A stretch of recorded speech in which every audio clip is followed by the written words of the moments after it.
बिस्मिल्लाहिर्रहमानिर्रहीम।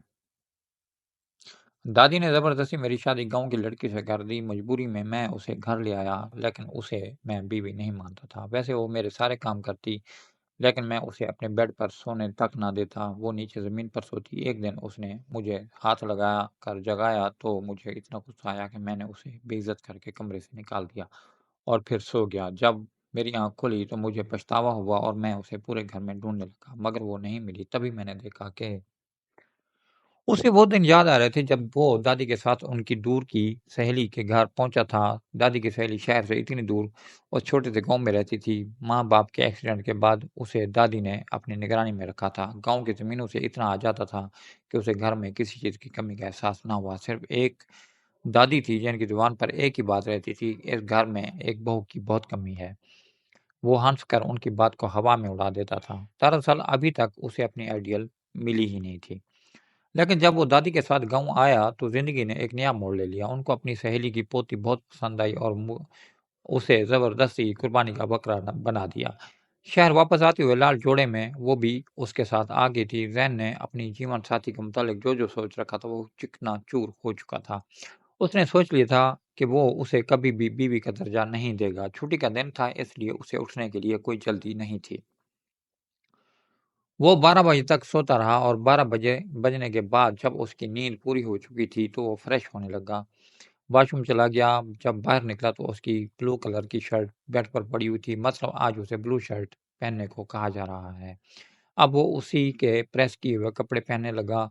जब उसके हाथ की बनी हुई चाय पी सकता है, खाना खा सकता है, तो कपड़े पहनने में तो कोई हर्ज नहीं। लेकिन एक बात उसे अब तक समझ नहीं आई कि उस लड़की को कैसे पता चल जाता है कि वो किस टाइम उठा है और उसी वक्त वो शर्ट बिस्तर पर लाकर रख देती है, या फिर जब उसके सर में दर्द होता है तो, या फिर चाय पीने का मूड होता है तो बिना कहे वो उसके लिए चाय बनाकर ले आती है। हालांकि उसने शौहर वाला ऐसा कोई हुक्म भी नहीं सुनाया कि बीवी को गुलाम बना लिया हो, लेकिन वो खुद भी बिना कहे उसके सारे काम करती थी। वो अच्छी बीवी वाले सारे फ़र्ज़ निभा रही थी, लेकिन उसके इसके बावजूद भी वो उसे कबूल नहीं कर सका, क्योंकि वो गाँव की थी और वो शहर का। इसमें वो काबिलियत नहीं थी जो उसे बीवी में न चाहिए थी। वो खूबसूरत है, लेकिन खूबसूरती ही तो सब कुछ नहीं हुआ करती और ना ही खुद सिर्फ़ खूबसूरती के साथ पूरी ज़िंदगी गुज़ारी जा सकती है। हर इंसान की तरह उसे भी खूबसूरती अपनी तरफ खींचती थी, लेकिन इसका मतलब ये तो नहीं कि एक इंसान को खूबसूरत बनाने के लिए सिर्फ हुस्न ही काफ़ी हो। हुस्न के अलावा भी और कई चीज़ें इंसान को खूबसूरत बनाती हैं। कंघी करके वो नीचे चला गया, तब तक वो नाश्ता लगा चुकी थी। नाश्ता करके ऐसे ही लॉन में अखबार लेकर बैठ गया। छुट्टी का दिन था, इसलिए दिमाग बिल्कुल फ्रेश था। वैसे उसे अखबार पढ़ने का कोई शौक नहीं था, ना आदत थी, लेकिन ऐसे ही टाइम पास करने के लिए वो अखबार की हेडलाइंस पर नज़र दौड़ाने लगा। छुट्टी के दिन उसकी कोई ख़ास मसरूफ़ियत नहीं हुआ करती थी, वो हमेशा छुट्टी का दिन घर पर ही गुज़ारता।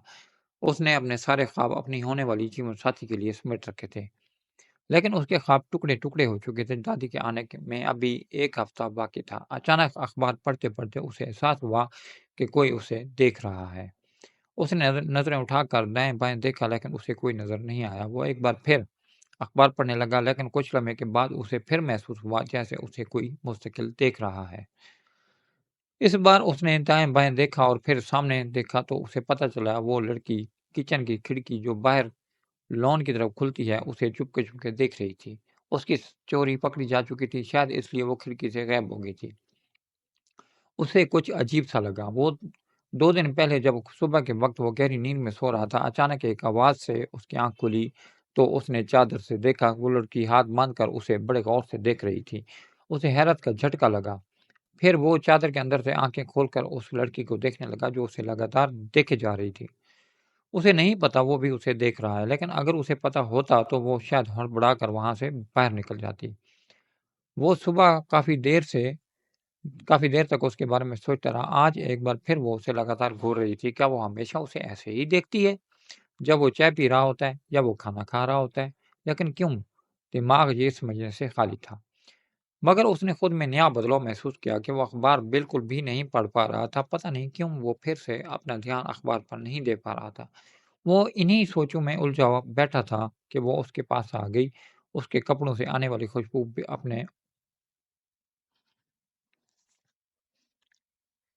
अपने बिल्कुल पास महसूस कर सकता था। वो परफ्यूम इतना लगा कर आई थी कि जैसे नहा कर आई हो। परफ्यूम के साथ-साथ कपड़े भी उसने बहुत अच्छे पहन रखे थे। वो चाय लाई थी। उसने गौर से लहपा की तरफ देखा, उसे लगा जैसे उसे कुछ कहना चाहती हो। उसने पूछा, "कुछ चाहिए?" वो कहते-कहते अचानक चुप हो गई और ज़ैन ने चाय उठाकर पीना शुरू कर दी। लेकिन लहबा उसके पास ही खड़ी थी। फिर कहने लगी, "वो जी, हम बाहर चले।" वो दिल की बात ज़ुबान तक ले आई। ज़ैन ने चाय का कप वापस मेज़ पर रख दिया और हैरत से उसे देखने लगा।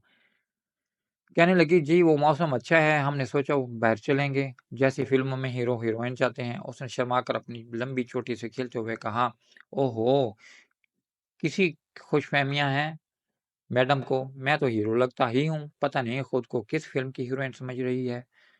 उसने चाय की सिप लेते हुए अंदर तंज भरी हँसी से कहा, "नहीं, मैं ज़रा बिज़ी हूँ।" इसने रूखेपन से जवाब दिया, फिर लहबा का चेहरा उदास होते हुए देखा। जहाँ थोड़ी देर पहले खुशी के रंग नज़र आ रहे थे, अब उदासी थी। उसने जानबूझकर नज़रें चुराईं और वो भागते हुए अंदर चली गई। वो जानता था कि अब किचन में कोई कोना पकड़कर रोने का शौक पूरा करेगी। मैडम काफ़ी देर तक वो वहीं लॉन में बैठा रहा, फिर अंदर आकर टीवी खोलकर बैठ गया, साथ ही इधर-उधर नज़रें दौड़ाने लगा। कहाँ कहाँ गई? कहीं नज़र नहीं आ रही। वो उसको देखना चाहता था, दिल ही दिल में सोचा, फिर पानी पीने के बहाने वो किचन में चला गया, वहाँ भी उसे वो नज़र नहीं आई। फिर कुछ सोचकर वो अपने कमरे में गया, मगर वहाँ भी वो नहीं थी। यूँ ही ढूँढते-ढूँढते कमरे के पास से गुज़र रहा था कि जब अंदर सिसकियों की आवाज़ सुनकर उसके कदम रुक गए। बेसाख्ता वो दरवाज़े से कान लगाकर सुनने लगा, वो खुद से बातें कर रही थी। ऐ खुदा! हमेशा मेरे साथ ही ऐसा क्यों करता है? तू इतनी बड़ी कायनात का मालिक है, एक छोटी खुशी भी मुझे नहीं मिल सकती। तू तो मालिक है ना, जो चाहे कर सकता है, सब इख्तियार है तेरे पास, फिर मेरे साथ ऐसा क्यों कर रहा है? वो रब से शिकवा कर रही थी। मैंने सारी ज़िंदगी तुझसे कुछ नहीं माँगा, तेरी इबादत की है, उनका तू मुझे ये सिला दे रहा है। मुझे मेरी नेकियों का सिला दे दे, मुझे तुझसे कुछ नहीं चाहिए, मुझे दे दे, भले आखिरत में मेरे लिए कोई ख़ास हिस्सा ना रख, लेकिन इस वक़्त मुझे अपने दरवाज़े से खाली हाथ मत लौटा। वो खुदा से अपनी नेकियों के सिला माँग रही थी, खुदा को अपनी इबादत जता रही थी, एक छोटे बच्चे की तरह अपनी दी हुई चीज़ वापस माँग रही थी। ये भी भूल गई थी वो खुद एक मामूली-सी बंदी है और इंसान भी क्या चीज़ है, बड़े शौक से इबादत करता है और ज़रूरत पड़ने पर अपनी ही इबादत का हिसाब माँगने लग जाता है। पता नहीं वो क्या माँग रही थी, आखिर ऐसी कौन-सी चीज़ थी जो वो खुदा से इतना गिड़गिड़ा कर माँग रही थी। सैन दरवाज़े से हटकर वापस सोफ़े पर आकर बैठ गया। पता नहीं क्यों उसे उस लड़की का रोना अच्छा नहीं लग रहा था। अब उसे अपने रवैये पर पछतावा होने लगा था। आखिर क्यों उसने उसकी बात नहीं मानी? क्या हो जाता अगर वो उसके साथ बाहर चला जाता? वैसे भी वो कौन-सा उसका जीवन भर की साथी है, कुछ दिनों के लिए तो है। इस घर में एक बात तो वो शुरू से अपने दिमाग में बिठा चुका था कि वो दादी के आते ही उनका लाया हुआ ये तोहफ़ा वापस कर देगा। इसलिए हमेशा उसे देखकर यही सोचता कि वो उसके घर में हमेशा के लिए नहीं है। ना ही ये वो लड़की है जिसके साथ उसको अपनी सारी ज़िंदगी गुज़ारनी है, ना गुज़ार सकता है। उसके अंदर उसके लिए कोई फ़ीलिंग नहीं थी, बल्कि उसे उलझन होती थी। उसकी शक्ल देखकर उलझता था, नफ़रत होती थी उस लड़की से। आ गई गाँव से मेरे शहर में। लैबा सीढ़ियाँ उतरकर नीचे आ रही थी, उसने गौर से उसका चेहरा देखा जहाँ कोई आँसू, कोई परेशानी नज़र नहीं आ रही थी। मतलब वो लड़की अपनी कमज़ोरी उस पर ज़ाहिर नहीं करना चाहती थी। सुनो, जब वो किचन में जाने लगी हाँ, तो उसने उसको आवाज़ दी, "आज खाना मत बनाना, हम बाहर जाकर खाएँगे।" "जी? हम?"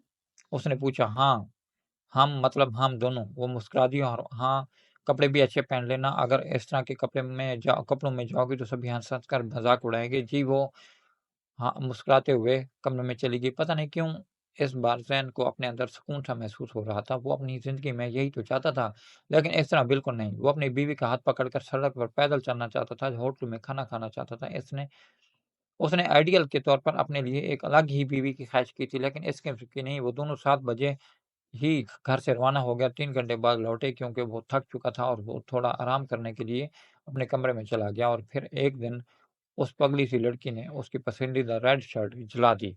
वो आसानी से छुपा भी सकती थी, लेकिन वो फूट-फूट कर रो पड़ी।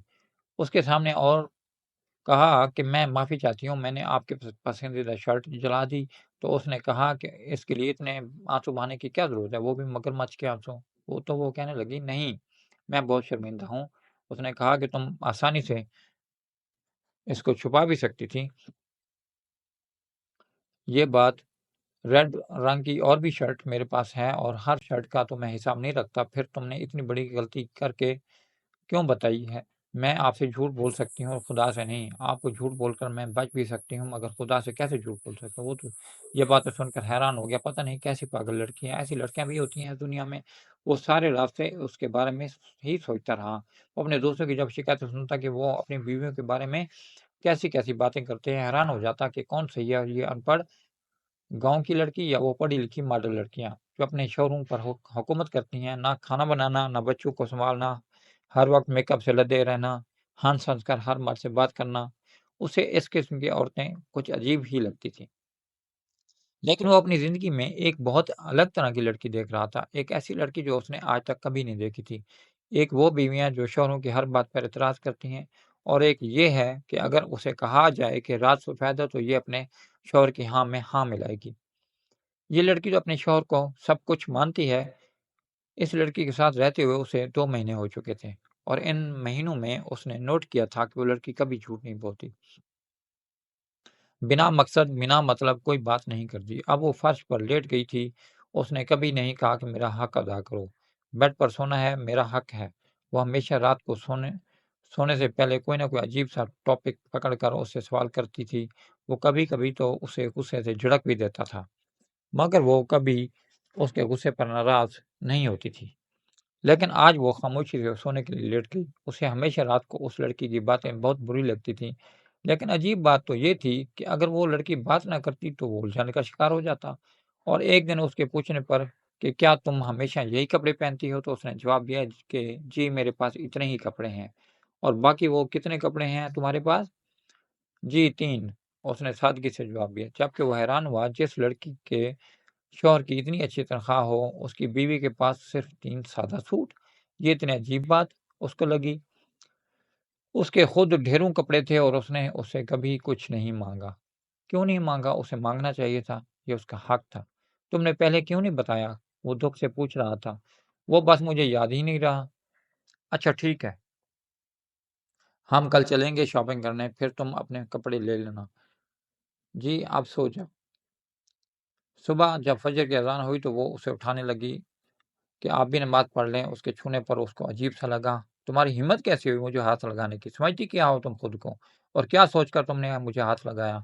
मैंने तुम्हें बताया है ना कि मैं तुम्हें बीवी का दर्जा कभी नहीं दे सकता। किससे पूछकर तुमने मुझे हाथ जगाने की कोशिश की? ज़बरदस्ती मेरी ज़िंदगी में घुसने की कोशिश मत करो, ओके? वरना मैं ना तुम्हें कबूल कर सकता हूँ, ना कभी करूँगा। इसलिए अच्छी बीवी वाला रवैया छोड़ दो। वो चिल्ला-चिल्ला कर बात कर रहा था। अंदर के लावे को बाहर आने का रास्ता मिल गया था। उसका पारा एकदम चढ़ चुका था। वो एकदम चढ़ गया। वो बिल्कुल चुपचाप खड़ी थी। उसने महसूस किया कि उसकी आँखों में आँसू गिर रहे थे। उसने चिल्लाकर कहा, "दफ़ा हो जाओ।" वो ज़हर-गँवार लड़की इंग्लिश नहीं समझ सकती। इसलिए उसने उसका हाथ पकड़कर ज़बरदस्ती अपने कमरे से बाहर निकाल दिया और कुंडी लगाकर बेड पर आ गया। उसका खून खौल रहा था। काफ़ी देर बाद जब वो खुद को नॉर्मल करने में थोड़ा-सा कामयाब हुआ तो दोबारा बिस्तर पर लेट गया। न जाने कब उसकी आँख लग गई। छुट्टी का दिन था, इसलिए उसे जागने में देर हो गई। अलार्म ने अपने होने का एहसास दिलाया तो वो उठकर वॉशरूम गया और सर में हल्का दर्द उसको महसूस हुआ। सुबह 6 बजे वाला वाक़या अभी भी उसके दिमाग में था। आज ना उसकी शर्ट बेड पर रखी हुई थी और ना ही नाश्ता बना हुआ था। वो समझ गया वो उससे नाराज़ है।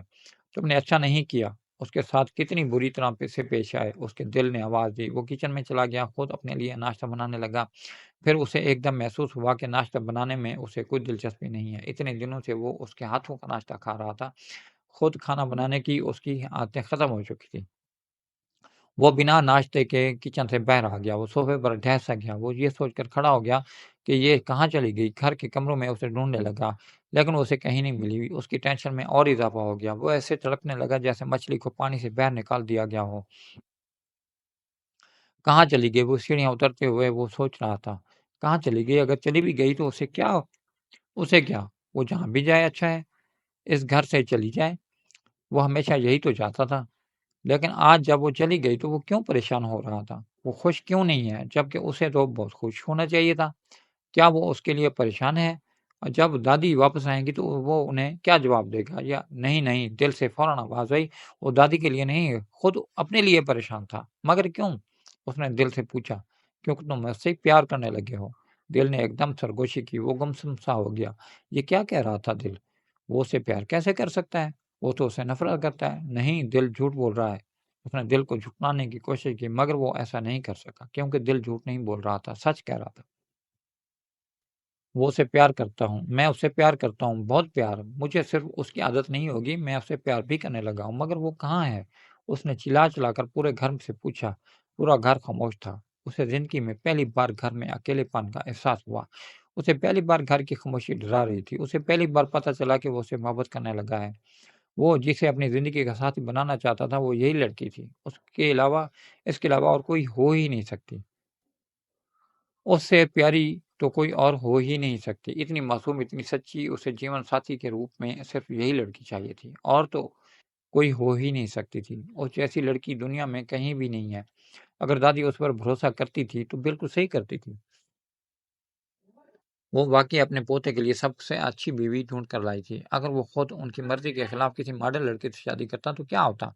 वो लड़की क्या घर के काम करती? क्या उसमें इतनी बर्दाश्त होती? क्या वो मेरी बात को इस तरह से समझ सकती कि मैं उस पर हमेशा गुस्सा करता रहूँ, उसे ज़लील करता रहूँ, उसे बीवी नहीं समझा, लेकिन उसने मेरा काम करने से कभी मुँह नहीं मोड़ा। वो पहली बार उसकी कही हुई सारी बातें याद कर रहा था। जी, ब्यूटी पार्लर क्या होता है? ये टीबी करंट तो नहीं मारता? जी, हमारे गाँव में पहले मर्द खाते हैं, फिर औरतें उसका बचा हुआ खाना खाती हैं। आपको गाड़ी चलाना आती है? जी। या खुदा, मुझे अपने घर से खाली हाथ मत लौटाइए, मैं आपसे जो माँग रही हूँ मुझे दे दें। जी, वो आपकी शर्ट जल गई है, आपसे झूठ बोल सकती हूँ, खुदा से नहीं, वो तो सब जानता है। आपसे झूठ बोलकर मैं बच भी जाऊँगी, तो खुदा से कैसे झूठ बोल सकती हूँ? ओह मेरे खुदाया! ये मैंने क्या कर दिया? क्यों कर दिया? मैंने उसे कितनी बदतमीज़ी से बात की, सुबह मुझे क्यों गुस्सा आ गया था? हालाँकि उसने ऐसा भी कुछ नहीं कहा था, सिर्फ़ नमाज़ के लिए जगा रही थी। वो तो इतनी अच्छी थी। उसने कोई शिकायत नहीं की, लेकिन वो कहाँ चली गई? प्लीज़ वापस आ जाओ, मैं तुम्हें फिर कुछ नहीं कहूँगा, वो दोनों मिलकर मोहब्बत से मियाँ बीवी बनकर रहेंगे। उसे अपने गालों पर नमी का एहसास हुआ। भागते हुए गया, गाड़ी में बैठकर रेलवे स्टेशन की तरफ रवाना हुआ। गाड़ी फुल स्पीड में चला रहा था, जल्द से जल्द वो रेलवे स्टेशन पहुँच जाना चाहता था, उसे अपनी कोई फ़िक्र नहीं थी, फ़िक्र ये थी कि वो चली ना जाए। भागकर वो रेलवे स्टेशन के पास जब पहुँचा, तो एक बेंच पर एक आदमी बैठा हुआ था। उससे कहा कि बात सुनें जनाब, ये ट्रेन की टाइमिंग क्या है? तो उसने कहा कि जी वो तो निकल चुकी है। उसकी तो जान ही निकल गई, खून सूख गया था, वो ढेर हो गया। बेंच पर ऐसे कैसे जा सकती है? वो मुझे छोड़कर कैसे जा सकती है? इतनी मामूली सी गलती की इतनी बड़ी सज़ा कैसे दे सकती है? काफ़ी देर तक वो वहीं बैठा रहा, फिर घर आ गया। घर आकर सोफ़े पर फिर से ढेर हो गया। वो अपने सर को पकड़ लिया, मैं कैसे रहूँगा उसके बगैर? मुझे तो उसकी आदत हो गई थी। जब वो अपने सर को पकड़े बैठा था, उसे किसी कदमों की चाप महसूस हुई। उसने गर्दन घुमाकर देखा, तो ऊपर की सांस ऊपर, नीचे की सांस नीचे चली गई। तुम कहाँ चली गई थी? कहाँ चली गई थी? तुम बताओ मुझे। वो उसे पकड़ कर कहने लगा, जी वो हम तो यहीं थे, हम कहाँ जाएँगे? वो इतना खुश हुआ, इतना हैरान हुआ, कहने लगा, अब आइंदा तुम कभी मुझे छोड़कर मत जाना, ओके? चाहे मैं तुम्हें जितना भी डाँटूँ, जितना भी गुस्सा करूँ, लेकिन अब मैं तुम्हें कमरे से बाहर नहीं निकालूँगा। तुम मेरी दुल्हन बनोगी, मैं तुम्हें दिल से बीवी कबूल करता हूँ। तुम अब मामूली लड़की नहीं रहोगी, बल्कि मेरी प्यारी-सी बीवी बनोगी। खुशी से उसकी आँखों में आँसू आ गए। वो सुबह उसके मुँह से निकलने वाले शोले जब सुनकर तो टूट ही गई थी। उसे लगा अब उसकी ज़िंदगी का कोई मकसद बाकी नहीं रहा। वो कमरे से निकलकर उसके बराबर वाले कमरे में जाकर रोती रही, और रोते-रोते कब सो गई उसे पता ही नहीं चला। इसलिए जब वो आवाज़ दे रहा था, पुकार रहा था, भाग रहा था, तो उसकी आवाज़ वो सुन ही नहीं पाई थी। उसके शौहर जो सुबह आग बरसा रहा था, बड़ी बेताबी से अपनी बीवी को ढूँढ रहा था। उसे हैरत भी हुई और अच्छा भी लगा। बहुत देर तक वो उसे देखती रही और कहने लगी कि मैं जानती हूँ कि आप मुझसे प्यार करने लगे हैं, बस इज़हार नहीं कर रहे थे, इसलिए मैं आपको छोड़कर कैसे जा सकती हूँ। आपका गुस्सा सारा आँखों पर, लेकिन आपको पता है मेरा दिल टूट गया था। आपके गुस्से से गुस्सा करें गुस्सा करें, लेकिन गुस्से में इस तरह मुझे मेरी नज़रों में मत गिराएँ। और फिर मुस्कुराकर शरारत से कहने लगी, आपको एक सच बताऊँ? मैं आपको देख चुकी थी, आप मुझे ढूँढ रहे थे, चिल्ला रहे थे, मैं खिड़की से आपको मुँह बनाए देख रही थी।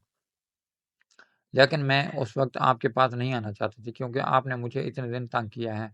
मेरे शौहर ने इतने दिन तंग किया है, तो मैं आपको तंग कर रही थी, देख रही थी वो तड़प और अपना बदला वसूल कर रही थी।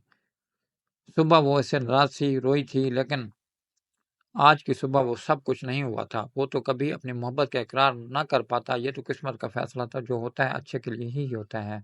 बेशक कोई है जो हमारी हर सोच पर इख्तियार रखता है, हमारे लिए बेहतर फ़ैसले करता है, वही है जो इस पूरी कायनात को चला चला रहा है। ये सारी दुनिया उसकी है। उसने निगाहें उठाकर अपने ऊपर आसमान की तरफ देखा, बेशक जोड़े वही बनाता है आसमानों पर, वो अपने इंसानों में कभी फ़र्क नहीं करता, ना देहाती और ना शहरी में और ना ही गरीब और अमीर में। वो सबको 2 आँखें, 2 कान और 2 हाथ, पाँव नवाज़ कर भेजता है। फ़र्क तो सिर्फ़ इंसान करते हैं और कभी वो दिलों में फ़र्क, नफ़रत निकाल कर मोहब्बत भर दे, ये उसके अलावा कोई नहीं कर सकता। तो दोस्तों, इस कहानी को लेकर आपकी क्या राय है? कमेंट बॉक्स में ज़रूर बताएँ और अगर कहानी अच्छी लगी हो तो लाइक करें। अगर आपने हमारे चैनल को अभी तक सब्सक्राइब नहीं किया तो ज़रूर कर लीजिए। तो मिलते हैं आपसे अगली वीडियो में एक और मोटिवेशनल कहानी के साथ।